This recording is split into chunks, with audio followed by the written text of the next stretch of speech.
দুইটা ভয়ঙ্কর পাপের কথা বলে দেই।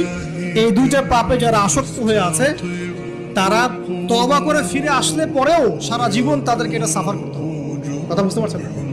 তওবা করে ফিরে এসেছেন মনে করে, তারপরেও আপনাকে সারা জীবন এই পাপের ফলটা ভোগ করতে হবে। এক, মাদক দ্রব্য দীর্ঘদিন সেবন করেছেন, তওবা করেছেন, ফিরে এসেছেন, আল্লাহ হয়তো মাফ করে দিয়েছেন, আল্লাহ পাক মাফ করে দিয়েছেন, বাট আপনি আপনার দেহের যে ক্ষতিটা করে ফেলেছেন এটা পোষাতে পারবেন। এক না। দুই, তখন আপনি যদি বিয়ে করেন আপনি স্ত্রীকে সন্তুষ্ট করতে পারবেন। হ্যাঁ।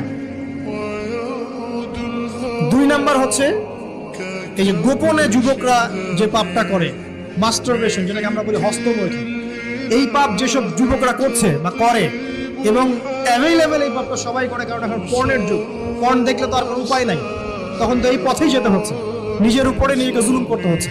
যারা হস্তমৈথুন অভ্যস্ত হয়ে গেছে এরা যদি তওবা করে ফিরে